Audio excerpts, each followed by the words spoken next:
Welcome back guys. तो हम लोग PYQ की सीरीज़ में हैं और हम लोगों ने continuity, differentiability and application of derivative finish किया है। और लास्ट में हमने बताया भी था कि कोई भी चैप्टर स्टार्ट हो सकता है, कोई प्री प्लान नहीं है या कोई सीक्वेंसिंग नहीं है कि इसके बाद हम इंटीग्रेशन ही शुरू करेंगे। और उस चीज़ को मद्देनज़र रखते हुए आज हम लोग रिलेशन और फंक्शन के बारे में देखेंगे। पहले रिलेशन के बारे में ही देखेंगे और रिलेशन एंड फंक्शन जो चैप्टर है ये कई बार हम लोगों ने पढ़ा है, तो कंसेप्ट्स में आपको आई होप कोई समस्या नहीं होगी। बस जो ज़रूरत है यहाँ पर वो है PYQ की, प्रीवियस ईयर क्वेश्चंस को कैसे टैकल करना है, इसकी बात अगर हम लोग कर लें तो हमारी बात कंप्लीट हो जाएगी। ठीक, और आपके एग्ज़ाम पॉइंट ऑफ व्यू से भी अच्छी बात होगी, क्योंकि एग्ज़ाम में क्वेश्चंस ही करने होते हैं और प्रयास आपका ये होना चाहिए कि एक ही क्वेश्चन भले ही आपको आ रहा है फिर भी आप उसे कम से कम आते हुए क्वेश्चन को कई बार लिखें। अब जैसे मेरा क्या था कि जब मैं इंटरमीडिएट में पढ़ता था, मैं अपनी कहानी आपको बता देता हूँ, मतलब क्या तरीका होता था पढ़ने का। कहानी अभी ख़त्म थोड़ी ना हुई है। तो मैं क्या करता था, जैसे बैठा हूँ, मैं मान लीजिए खाली बैठा हूँ और मैं कुछ प्रिपेयर किया हूँ प्रीवियस डे पे, कुछ इसके पहले दिन पढ़ा हूँ। मान लीजिए जैसे बायोलॉजी है, स्टैनले मिलर का प्रयोग पढ़ रखा है। अब जब मैं खाली बैठता था तो क्या करता था, लेके एक पेन और पेपर लिख लेता था उसको, और जब भूलता था फिर उसको नोट्स उठा के देख लेता था। तो इस तरह से चीज़ें फिक्स हो जाती थी। तो सिर्फ पढ़ लेना, सिर्फ आ जाना नहीं इम्पॉर्टेंट है, लिख लेना भी इम्पॉर्टेंट है, जो कि आपके लिए सबसे ज़्यादा ज़रूरी वही है कि थोड़ा सा अगर आप कहीं भूल भी रहे हैं तो आप इतनी बार लिख कर उसको प्रैक्टिस करें कि वो हाथ को याद हो जाए। ये चीज़ आए तो हाथ अपने आप चल पड़े कि ऐसा कुछ दिखा तो यही हमें लिखना है ना। मतलब प्रैक्टिस आपको ज़्यादा करनी है। लेकिन मैथ में ये ज़्यादा फार्मूला ये वर्क नहीं करता है, क्योंकि ये चीज़ें तो जो आपको याद करनी है उस पर डिपेंड है। और इस मैथ में क्या है कि मैथ में आपको कॉन्सेप्ट्स क्लियर करने हैं, क्योंकि क्वेश्चन जो आप लगा के गए हैं वही है, ज़रूरी नहीं होता है, उसी टाइप का आएगा और उस टाइप के क्वेश्चंस को आप टैकल कर लें, आपका कैलकुलेशन मिस्टेक ना हो, आपको स्टेप्स पता हो कि इसके बाद हमें ये करना होता है और स्टेप्स इसके बाद क्यों करने होते हैं, ये सारी चीज़ें क्लियर होनी चाहिए। तो और सब्जेक्ट्स में कंसेप्ट्स प्लस रिमेंबरिंग होती है। मैथ्स में कंसेप्ट आपका क्लियर है तो आपका कैलकुलेशन ठीक होना चाहिए, नहीं सिली मिस्टेक ना कर दे, मल्टीप्लाई गलत करके चले आए, प्लस माइनस जोड़ घटा के गलत जोड़ घटा दे, तो ये सब सिली मिस्टेक्स में आते हैं। और आप इन चीज़ों को इम्प्रूव कर लेंगे, और ये चीज़ें इम्प्रूव करने का सिर्फ एक ही ज़रिया है, प्रैक्टिस करना, ज़्यादा से ज़्यादा क्वेश्चंस को ज़्यादा से ज़्यादा दिमाग लड़ाना। ठीक, तो हम लोग थोड़ा सा रिलेशन देख लेते हैं क्या होता है और उसके बाद PYQ पर आ जाएंगे। ठीक, पहला ही चैप्टर था लेकिन ये बहुत दिनों बाद हमें मिल रहा है, तो ठीक है। रिलेशन,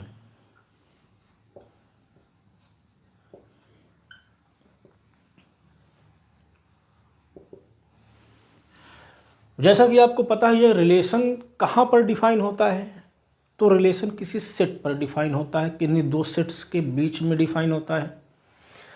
मान लीजिए हमारे पास एक सेट A है और दूसरा सेट B है, तो हमें पता है इनके बीच में जो रिलेशन होता है वो इनके कार्टेशियन प्रोडक्ट का सबसेट होता है। भाई A में कुछ एलिमेंट्स हैं, B में कुछ एलिमेंट्स हैं, उनका हम क्रॉस प्रोडक्ट निकालेंगे तो एक सेट बनेगा, उसमें भी कुछ एलिमेंट्स आएंगे, पेयर वाइज एलिमेंट आते हैं जिनको हम ऑर्डर्ड पेयर कहते हैं। हाँ, ये क्या होता है, कलेक्शन ऑफ ऑर्डर्ड पेयर्स होता है, ऑर्डर्ड पेयर्स। ठीक, ऑर्डर्ड का सेंस क्या होता है कि अगर 1,2 लिखा है तो उसको हम 2,1 नहीं लिख सकते, दोनों अलग अलग चीज़ें हैं। ठीक, इस सेंस में उसको हम ऑर्डर्ड कहते हैं। तो A cross B ordered set होता है, उसमें ऑर्डर्ड पेयर्स एग्जिस्ट करते हैं, कंटेन रहते हैं। तो उन एलिमेंट्स से कुछ एलिमेंट का एक सेट अगर हम निकाल लें R, तो वही क्या कहलाता है, relation between A and B कहलाता है। ठीक, अब जब भी हम रिफ्लेक्सिव, सिमेट्रिक और ट्रांजिटिव रिलेशन की बात करते हैं तो हम दोनों सेट को सेम ले लेते हैं। मीन्स अब जो हम लोग रिलेशन की बात करेंगे वो किसी सेट का उसी से कैसा रिलेशन है इस चीज़ को बताएगा। ठीक, तो अब रिलेशन तो ठीक है, सबसेट हो जाता है ए क्रॉस बी का। टाइप्स ऑफ रिलेशन पे हम आते हैं तो पहला हमें रिफ्लेक्सिव रिलेशन मिलता है। क्या मिलता है? Reflexive relation. रिफ्लेक्सिव रिलेशन क्या होता है? खुद से खुद का संबंध, खुद से खुद का रिलेशन। अगर ए हमारा सेट है जिस पर हम रिलेशन की बात कर रहे हैं, अगर इसका कोई भी एलिमेंट हम लें और वो क्या हो, x, x जो है वो R में हो, for all x belongs to A, इसको फॉर ऑल पढ़ा जाता है या फॉर एवरी पढ़ा जाता है। अगर रिलेशन ऐसा है, अगर सेट R हमारा ऐसा है कि सेट के हर एक एलिमेंट खुद से रिलेटेड है, मीन्स x, x R में है सारे x के लिए, तो ऐसा रिलेशन क्या कहलाता है? रिफ्लेक्सिव कहलाता है। ठीक, दूसरा इसके बाद जो आता है वो क्या आता है? Symmetric relation. आपको सिर्फ ये डिफिनीशन लिखी जा रही है, ये आपको याद होना चाहिए, सिमेट्रिक रिलेशन। अब सिमेट्रिक रिलेशन क्या होता है? जैसे अगर हम कहें कि x, y R में है, ये हम मान के चलेंगे कि x, y कोई एलिमेंट है जो R में है, मीन्स रिलेशन है, x जो है वो y से रिलेटेड है। अगर ये चीज़ इम्प्लाई कर दे, if this implies y is also related with x, अगर x का y से रिलेशन है तो y का x से अगर रिलेशन हो जाता है तो यह रिलेशन क्या कहलाता है? रिफ्लेक्सिव, सिमेट्रिक रिलेशन कहलाता है। यहाँ पर फॉर ऑल x y वगैरह नहीं लिखा जाता है। क्यों? क्योंकि अगर x y है तो y x होना चाहिए, बस इतनी कंडीशन है। ठीक, अगर x y है ही नहीं, मान लीजिए R को हम फाई ले लें, क्योंकि फाई भी ए क्रॉस ए का सबसेट होगा, फाई हर एक सेट का सबसेट होता है। तो अब जब यही नहीं है तो इसकी बात क्या करना? ठीक, जब पहला स्टेटमेंट ही गलत हो गया तो दूसरा स्टेटमेंट हमेशा सही होगा। इस बात को समझ लीजिए। जैसे अगर P इम्प्लाइज Q है, P कोई स्टेटमेंट है जो Q को इम्प्लाई करता है, अगर P ही गलत हो जाए तो Q हमेशा सही होता है।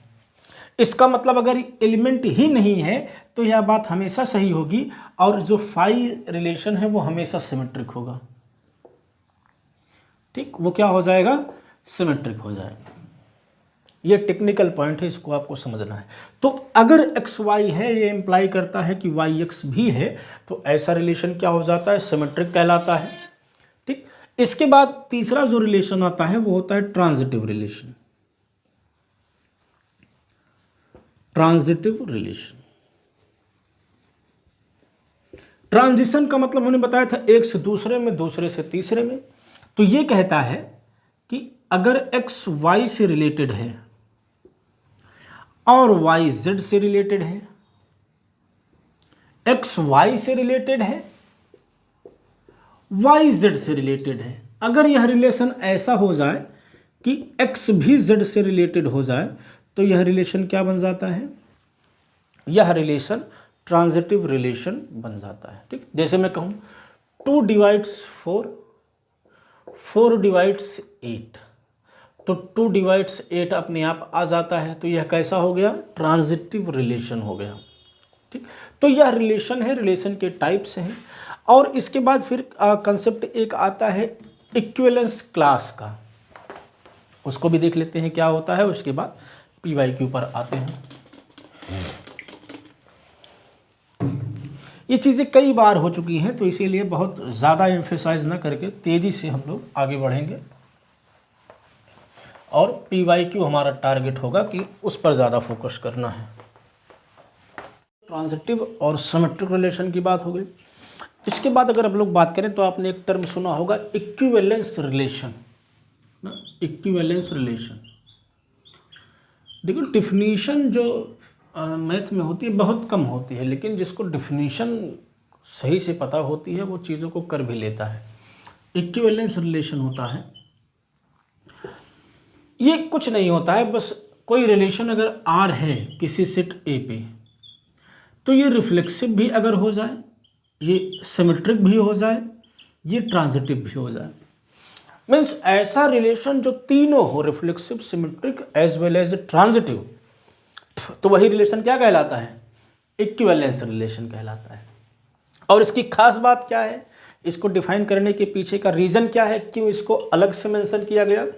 उसका सिर्फ एक रीज़न है। मान लीजिए हमारे पास सेट ए है, ठीक, और इस पर हमने कोई रिलेशन आर डिफाइन कर दिया, क्लियर? तो आर क्या करेगा? सेट के एलिमेंट को उसी के एलिमेंट से किसी न किसी तरीके से रिलेट करेगा। मान लीजिए ये सेट ए के एलिमेंट्स हैं, ठीक। अब आर में क्या होगा? पेयर वाइज एलिमेंट आएगा एक्स कॉमा वाई टाइप का, जहां पर एक्स और वाई कहाँ के एलिमेंट होंगे? ए के एलिमेंट होंगे। ऑर्डर्ड पेयर में से कुछ एलिमेंट को लेकर सेट आर बनाया जाता है। तो ये क्या करेगा? अगर सेट हमारा इक्विवेलेंस है, रिफ्लेक्सिव है, सिमेट्रिक है, ट्रांजिटिव है, तो अगर मान लीजिए ये हम एक एलिमेंट चूज कर लें ए, तो ये हो सकता है कई एलिमेंट्स से रिलेटेड हो, ऐसे रिलेटेड हो, भाई एक एलिमेंट एक से ज़्यादा एलिमेंट से रिलेट हो सकता है। तो अब क्या करेगा ये कि अगर हर एक एलिमेंट से रिलेटेड एलिमेंट्स को हम लिखें, मीन्स वैसे बी लिखें जो क्या हो? ए से रिलेटेड हो। एक एलिमेंट पकड़े और उससे रिलेटेड सारे एलिमेंट का एक सेट बनाएं, तो यही सेट क्या कहलाता है? इक्विवेलेंस क्लास कहलाता है। क्या कहलाता है? Equivalence class of element A. Element A का इक्विवेलेंस क्लास कहलाता है, ठीक। इक्विवेलेंस क्लास का मतलब क्या हुआ? किसी एलिमेंट का इक्विवेलेंस क्लास उन एलिमेंट्स का कलेक्शन होता है जो उस एलिमेंट्स से रिलेटेड होते हैं जिसका हम क्लास निकाल रहे हैं, ठीक। तो इस तरह से कंसेप्ट आता है इक्विवेलेंस क्लास का। अब देखिए यहां से आप एक बात ऑब्वियस है कि किसी भी एलिमेंट का जो इक्विवेलेंस क्लास है वो कभी भी एम्प्टी नहीं हो सकता। क्यों? क्योंकि रिलेशन जो है वो इक्विवेलेंस है, और इक्विवेलेंस है तो ऑब्वियसली रिफ्लेक्सिव होगा।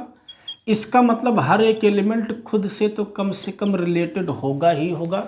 इसका मतलब कम से कम ए जो है वो अपने इक्विवेलेंस क्लास में आएगा, खुद वह एलिमेंट अपने इक्विवेलेंस क्लास में आएगा। तो इसका मतलब कभी भी इक्विवेलेंस क्लास जो होती है वो एम्प्टी नहीं हो सकती।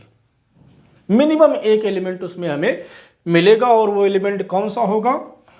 खुद वो एलिमेंट होगा, खुद वो एलिमेंट होगा। और आगे बात करें तो जैसे मान लीजिए ए का हमने एक क्लास लिया, एक एलिमेंट ए पकड़ा और इससे रिलेटेड जितने हैं सबको लिख लिया, ए की इक्विवेलेंस क्लास मिल गई।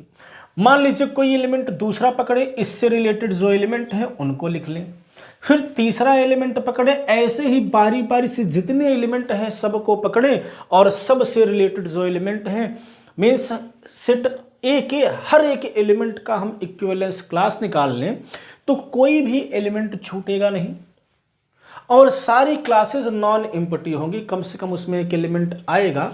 तो इस तरह से हम ये कह सकते हैं कि पूरा का पूरा जो सेट होगा वो इक्विवेलेंस क्लासेस का यूनियन हो जाएगा।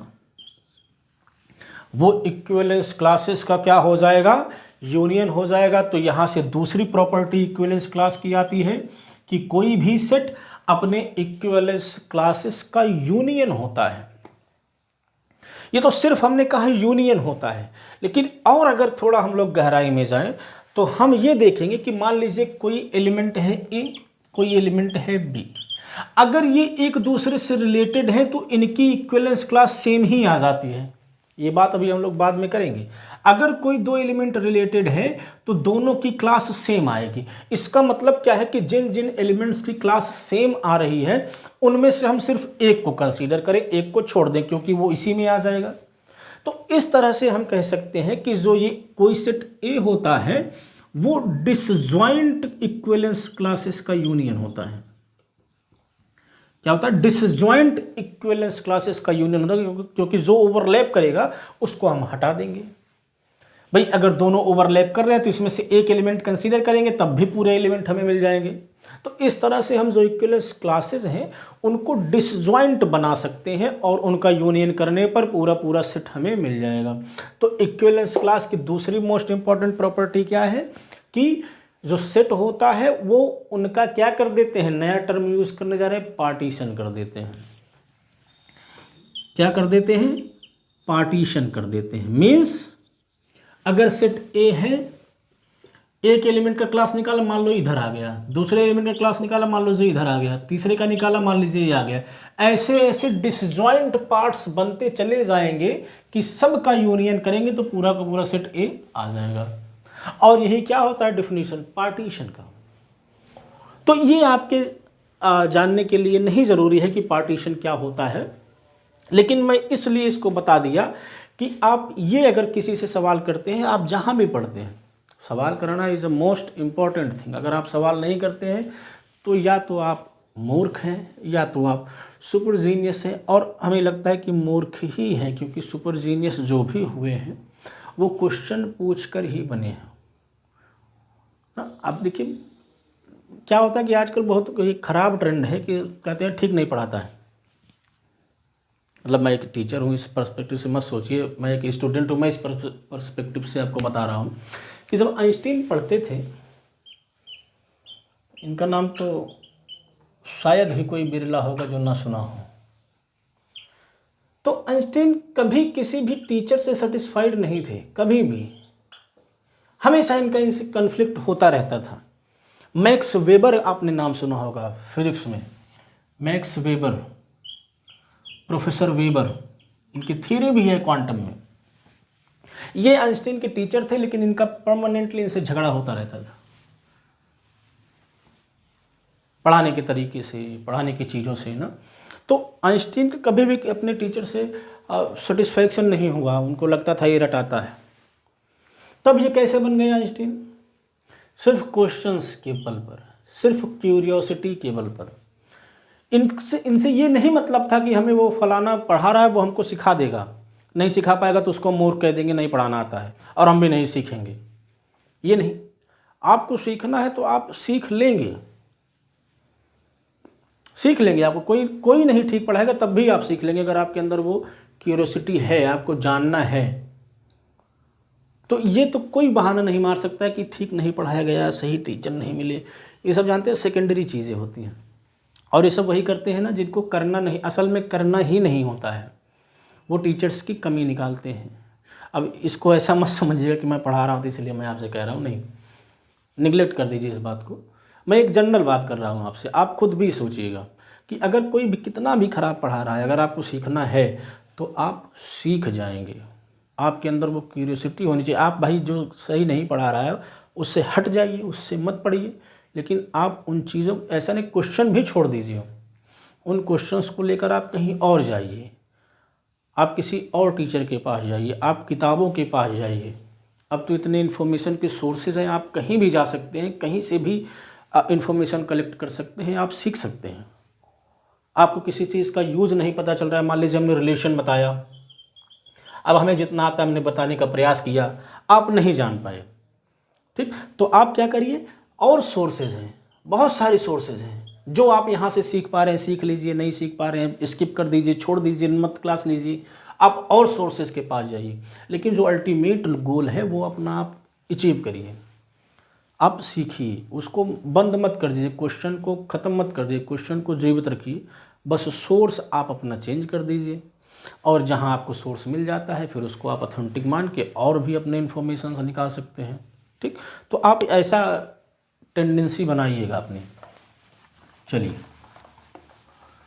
बाकी कोई सवाल नहीं आता है, कोई कंसेप्ट नहीं समझ में आता है तो बहुत बड़ी बात नहीं होती है, समझ रहे हैं। तो आप बस उसको ध्यान से देखिए, समझने का प्रयास करिए, 2 बार 3 बार 4 बार, उस पर लगातार सोचते रहिए, तो रिज़ल्ट निकल के आएगा। ऐसा नहीं है कि रिज़ल्ट निकल के नहीं आएगा। जब आप किसी चीज़ में एफर्ट देते हैं ना, तो आपका जो एक बहुत ही ब्रॉड कोई यूनिवर्स से कनेक्ट करता है, सबकॉन्शियस माइंड आपका काम करता है। जैसे आप देखिए, कभी आप कहीं चाबी भूल जाएं और आपको याद आ जाए कि चाबी कहाँ रखा है, तो आपको भले इंस्टेंट ना याद आए, लेकिन आपको एक पार्ट है माइंड का, वो काम उस पर करता रहता है। तो ऐसे जब आप किसी चीज़ के बारे में सोचते हैं तो आपका ब्रेन का एक पार्ट उस पर कॉन्स्टेंटली वर्क करता है, और कभी कभी ट्रिमेंडस रिजल्ट निकल के आता है। आप भी सरप्राइज हो जाते होंगे कि यार अचानक सोल्यूशन कैसे हमें समझ में आ गया, पहले तो नहीं आ रहा था। तो वो कहाँ से आता है? आपके सबकॉन्शियस माइंड से आता है। वो काम करता रहता है उस पर, और निकाल के वो आपको रिजल्ट दे देता है। तो सवाल यही है कि आप काम किस पे कर रहे हैं, सोच किस पे रहे हैं। सारा दिन तो मोबाइल लेके स्किप कर रहे हैं, दिमाग सारा उसी में लगा हुआ है, रील्स में ही लगा हुआ है, तो कहाँ से काम करेगा? ठीक।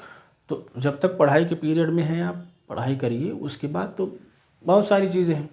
ठीक, चलिए आते हैं इस पर। हमने इक्विवेलेंस क्लास की बात कर ली। इक्विवेलेंस क्लास क्या करता है? सिंपली हर एक एलिमेंट से रिलेटेड जो एलिमेंट हैं उनका कलेक्शन होता है, वो इक्विवेलेंस क्लास कहलाता है।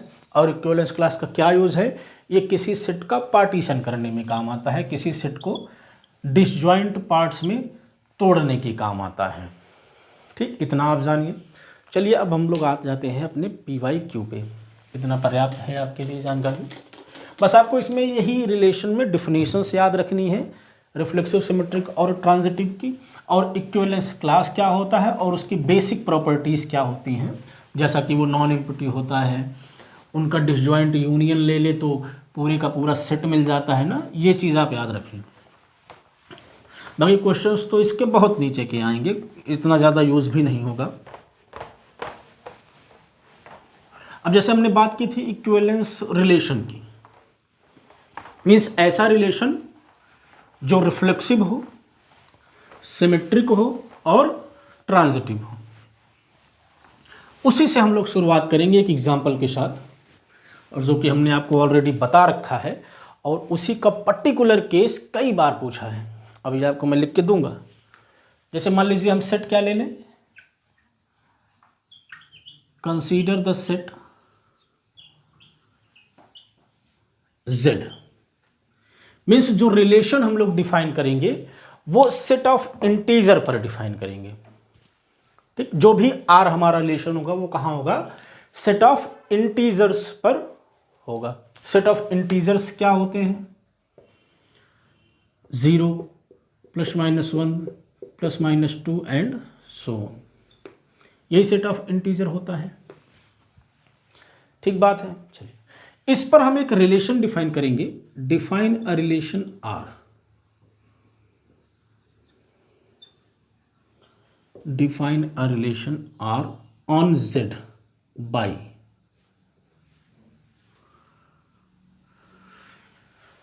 R। हम एक रिलेशन बनाना चाहते हो, और ऐसा रिलेशन बनाना चाहते हैं कि जो अगर कोई M ले for fixed M, for fixed M, M divides A minus B। M को हम यहां पर पॉजिटिव लेके चलते हैं, ये चीज है। M कोई भी फिक्स्ड इंटीजर है, पॉजिटिव इंटीजर है, फिक्स्ड है। और रिलेशन क्या है कि कोई भी दो एलिमेंट, यहां अगर हम A ले, यहां पर कोई B ले, तो इनको तभी हम रिलेटेड कहेंगे जब इनके डिफरेंस को क्या करें? M डिवाइड करें। अब M की वैल्यू कुछ भी हो सकती है, 2 3 4 5 6, तो उसको हमने जनरलाइज्ड वर्जन में ले लिया है कि A और B तभी रिलेटेड होंगे जब इनका हम डिफरेंस निकालें A और B का, तो M उसको डिवाइड करें, M उसको डिवाइड करें। जैसे मान लीजिए हम M को 2 ले लें, ठीक, तो कोई दो एलिमेंट कब रिलेटेड होगा? इस रिलेशन से जब 2 क्या करे? A माइनस B को डिवाइड करे। मीन्स इनका जो डिफरेंस हो वो इवन नंबर हो, तभी 2 डिवाइड करें। जैसे फिर कौन कौन से एलिमेंट रिलेटेड हो? 2 2 से रिलेटेड हो जाएगा, 2 4 से रिलेटेड हो जाएगा, 2 6 से रिलेटेड हो जाएगा, क्योंकि डिफरेंस को 2 डिवाइड करेगा। तो इस तरह से इस रिलेशन का मतलब है कि A और B तभी रिलेटेड होंगे जब उनके डिफरेंस को एक फिक्स्ड नंबर वो हमें दिया रहेगा, वो क्या करे? डिवाइड करे। तो यह एक रिलेशन बन रहा है। अब इसे चेक करना है कि क्या ये इक्विवेलेंस रिलेशन है। तो सबसे पहली बात हमें क्या करनी पड़ेगी? रिफ्लेक्सिविटी चेक करनी पड़ेगी। रिफ्लेक्सिव रिलेशन, ठीक। अब डिफिनीशन पर जाइए आप। रिफ्लेक्सिव रिलेशन का डिफिनीशन क्या होता है? For all x belongs to set, जो भी सेट आप कंसीडर करेंगे, x, x जो है वो z में होना चाहिए, R में होना चाहिए। ये डिफिनीशन है कि हर एक एलिमेंट खुद से रिलेटेड होना चाहिए। तो इसका मतलब क्या हुआ कि यहाँ पर दो एलिमेंट ए और बी लिया गया है, बी की जगह पर भी क्या करना है, ए को रख देना है और चेक करना है क्या m जो है वो a माइनस ए को डिवाइड करेगा कि नहीं करेगा। अगर m a माइनस ए को डिवाइड करेगा तो a जो है वो a से रिलेटेड हो जाएगा। Now for any x belongs to z, अगर हम कोई भी इंटीजर लेते हैं तो x माइनस एक्स क्या आएगा, 0 आएगा। और कोई भी नंबर हमेशा 0 को डिवाइड करता है। अगर m है, इससे हम 0 में डिवाइड करें तो 0 टाइम्स जाएगा और 0 टाइम्स 0 करके क्या आ जाएगा, 0 आ जाएगा। तो हर एक नंबर क्या करता है, 0 को डिवाइड करता है, लेकिन इसका रिवर्स नहीं ट्रू है, क्योंकि कोई भी नंबर किसी भी नंबर को 0 डिवाइड नहीं करता, ये अनडिफाइंड हो जाता है। ठीक, तो इसका मतलब क्या है कि हम कोई भी m लें, कुछ भी हो m, वो 0 को डिवाइड करेगा। दैट इज कि जो m है वो x माइनस एक्स को डिवाइड करेगा। इसका मतलब क्या हुआ कि हर एक x x से रिलेटेड होगा। For all x belongs to z। बात क्लियर हो गई। तो यह रिलेशन कैसा हो गया, रिफ्लेक्सिव रिलेशन हो गया। अब देखते हैं, चेक करते हैं ट्रांजिटिविटी, सॉरी सिमेट्री पहले चेक कर लेते हैं। Second symmetry, symmetric relation. ठीक, सिमेट्रिक क्या कहता है कि x कॉमा वाई आर में होना चाहिए, तो हमें चेक करना है कि y कॉमा एक्स है कि नहीं है। तो मान लेते हैं कि x कॉमा वाई आर में है। अब अगर हम दिखा ले जाएं इसका यूज करके कि y कॉमा एक्स भी आर में होगा, तब यह रिलेशन कैसा हो जाएगा, सिमेट्रिक हो जाएगा। चलिए अब जो दिया है उसी से स्टार्ट करते हैं। x कॉमा वाई आर में दिया है तो इस रिलेशन को सेटिस्फाई करेगा। ये क्या इंप्लाई करेगा कि जो m है वो x माइनस वाई को डिवाइड कर रहा है। इसको बटे मत लिखना, ये डिवाइड्स का सिंबल है कि ये जो m है वो x माइनस वाई को डिवाइड कर रहा है। अब आप देखिए, अगर m x माइनस वाई को डिवाइड कर रहा है, जैसे मान लीजिए 2 4 को डिवाइड कर रहा है तो 2 माइनस 4 को भी डिवाइड करता है। माइनस लगाने से डिवीजन प्रॉपर्टी पर कोई फर्क नहीं पड़ता है, डिविजिबिलिटी पर कोई फर्क नहीं पड़ता है। तो m क्या करेगा, minus of x minus y को भी डिवाइड करेगा। इसका मतलब क्या है, m y माइनस एक्स को डिवाइड करेगा। माइनस को अंदर भेज दिया। अब देखो x और y की पोजीशन इंटरचेंज हो गई। x y r में है तो m x माइनस वाई को डिवाइड कर रहा है। अब m डिवाइड कर रहा है m y माइनस एक्स को। इसका मतलब क्या हुआ कि y भी x से रिलेटेड है। y भी क्या है, x से रिलेटेड है। तो यह रिलेशन कैसा हो गया, सिमेट्रिक भी हो गया। एक और बचा है ट्रांजिटिव, चेक कर लेते हैं उसको भी। ट्रांजिटिव रिलेशन, अब इसमें हमें 2 चीजें लेके चलनी पड़ती हैं। ट्रांजिटिविटी, क्या 2 चीजें लेके चलनी पड़ती है कि a जो है वो b से रिलेटेड हो, b c से रिलेटेड हो। तब दिखाना होता है कि a जो है वो c से रिलेटेड हो जाएगा। तो मान लेते हैं लेट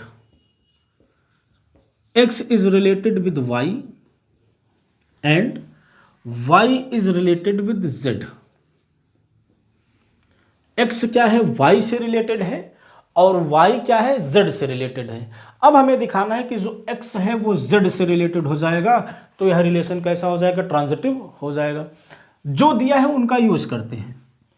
क्या दिया है, x जो है y से रिलेटेड है तो क्या होगा, m x माइनस वाई को डिवाइड करेगा। और यहां क्या दिया है कि y z से रिलेटेड है तो m क्या करेगा, y माइनस z को डिवाइड करेगा। अब अगर 2 4 को डिवाइड करता है, 2 6 को डिवाइड करता है, तो क्या 2 4 प्लस 6 को डिवाइड नहीं करता है, करता है। अगर m इसको भी डिवाइड कर रहा है, m इसको भी डिवाइड कर रहा है, तो m इनके सम को भी डिवाइड करेगा।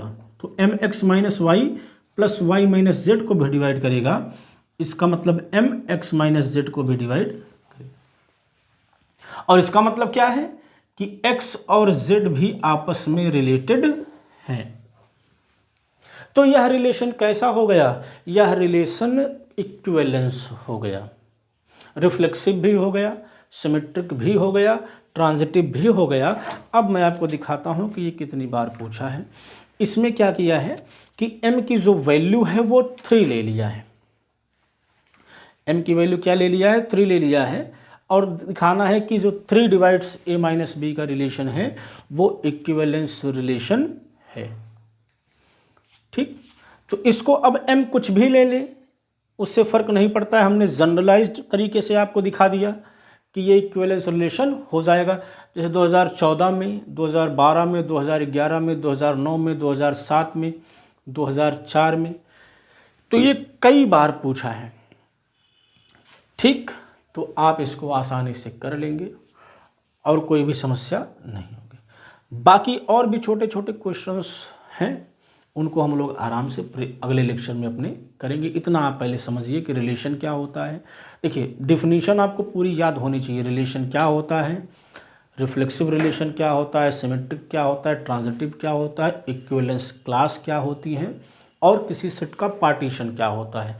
बस आपको रिलेशन में इतना ही जानना है। इतना आप जान लेंगे तो और डिफिनीशंस कुछ रह नहीं जाती हैं। कोई भी आपसे, चाहे वाइबा हो आपका, चाहे आपसे रिटन हो, सारी चीज़ें आपकी क्लियर रहेंगी। ठीक, तो मिलेंगे नेक्स्ट लेक्चर में रिलेशन और फंक्शन के साथ, कुछ और क्वेश्चंस के साथ।